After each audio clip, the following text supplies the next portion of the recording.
Leith Ross is here. Hello. Hello. How are you? I'm good. How are you? I'm very well. Thanks so much for taking the time to come see me. Hey, of course. Thanks for having me. So let's go timeline a little bit. You grew up outside of Ottawa, Yes. and then we moved to Winnipeg. When did we end up in Winnipeg? So first I went to Toronto, Okay. came here, and I did a degree in jazz voice at Humber College. Oh, hey, Humber. Nice. Yep. There you go. And then I moved back in with my parents when COVID hit.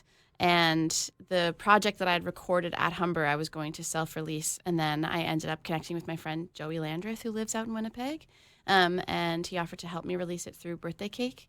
Okay. And that's kind of how I got connected to Winnipeg. And then I went to play a little festival, and rent was really cheap, and everyone was really nice. And I mean, yeah, the Winnipeg, I mean, if you can survive the winters, it's one of our crown jewels in this beautiful country. I agree. So that's very cool. So Humber College, you start working on music there. As far as like to release and stuff, you had been writing before that, I would imagine? Yeah, definitely. I was definitely one of those like kids that was like making up songs to get through my life in a sort of dramatic way, and then started writing real songs maybe when I was like 17 or 18. And and you're doing jazz with that. So Yeah. how does that? Because I guess there's a little bit of jazz in there, but like, how does that influence the music that you're making independently? I don't know. I think mostly it was just the sort of like friendships I made at school and like the people I started playing with that kind of affected me the most. I was talking about this last night actually. I definitely used the like things that I learned from learning like the technical side of music through jazz. But I'm not totally sure like where it shows up in the music that I record. Another one of those college degrees that we all got that Yeah, don't really apply to what we're totally. actually doing. Totally. At least yours is a little bit closer. Yeah. But like college is a great place to like find a community, right? And then For sort of sure. find your voice in that way. And then to be brave enough to move, partway across the country to go to Winnipeg. It's such a beautiful music scene in Yeah. Winnipeg and so cool and connected. Totally. Yeah. It's very supportive. Everyone loves to play with each other. It's like it's good for the heart out there. I love that. That's awesome. And now you so the music's starting to go, it's out there a little bit, and then all of a sudden TikTok goes, oh, we like this song. Yeah. What is that experience like when you wake up to like 41 million streams? Like, how does that happen?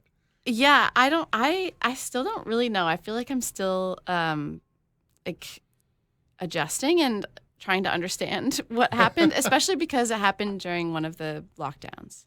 So it was kind of a different experience because I could kind of like the only way that I could tell that something about my life was changing was like through my pocket computer. Right. I And had that no little like ticker going. exactly. So I had no real life context. It wasn't like things started happening and then we were playing local shows and more people were coming and I was having more conversations about it or cool things like this were happening. It was more like it was just on my phone. So it was really such strange. a 2026 or 2020 at the time. Yeah, God, yeah, COVID totally. was so long ago, but just yesterday too, wasn't it? It was Yes. crazy. And today. Yeah, so that's wild. So then all of a sudden you go from your entire life to write the first record, have that out there. Now we've obviously played shows since COVID. People have connected. People are there singing along, connecting. What pressure does that put on you with the second album to try to make it as authentic as it can be while still, working towards a fan base that has expectations now? Like, how does that change your writing?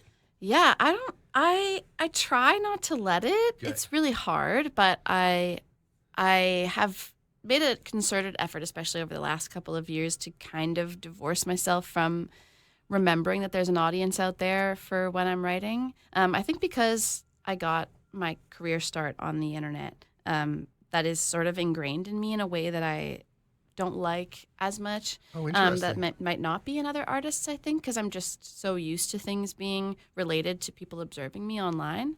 And so I kind of, I try to forget, basically. And when I'm writing, it's pretty easy. Like when I'm actually writing the songs, I get really lost in it, and I write a lot. I write just about my life, like I'm writing in a diary. So it doesn't really affect me in those moments. But when it comes time to recording, it's a little bit harder to, like for recording, it's a little bit harder to kind of like forget that there's like an audience out there and try to just make something really like what I want to make. Yeah, it's just so many artists. I feel like the common thread that comes through with these great albums like yours is I made a record for myself. I made songs that were for me, and it's really nice that other people seem to like them and connect to them. And the most authentic experience, I think, with music.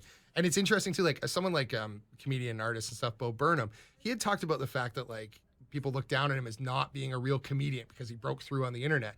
But his argument was like, I got more heckles than anybody because the internet is such a faceless place. Yeah. Like the reviews or the thoughts that people have on your music, it's got to be like, it's so heavy to have it come through on the internet like that all the time versus just somebody deciding to go and get a beer during one of the songs, right? For sure. For sure. Also, I think like the thing about breaking through on the internet is so complicated and fascinating. Like I think to a certain extent, there's been a lot of cons that have come with it, but also music becoming popular on the internet has sort of made the music industry more democratic. Oh, yeah.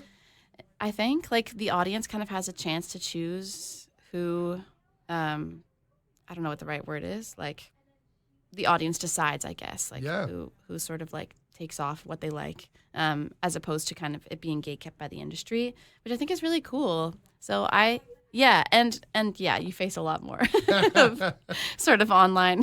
But you've worked heckling. through it, and you can see the future now. It's out. Yes. The record is fantastic. Thank and you. Being able to see the future. Obviously, the album is called "I Can See the Future."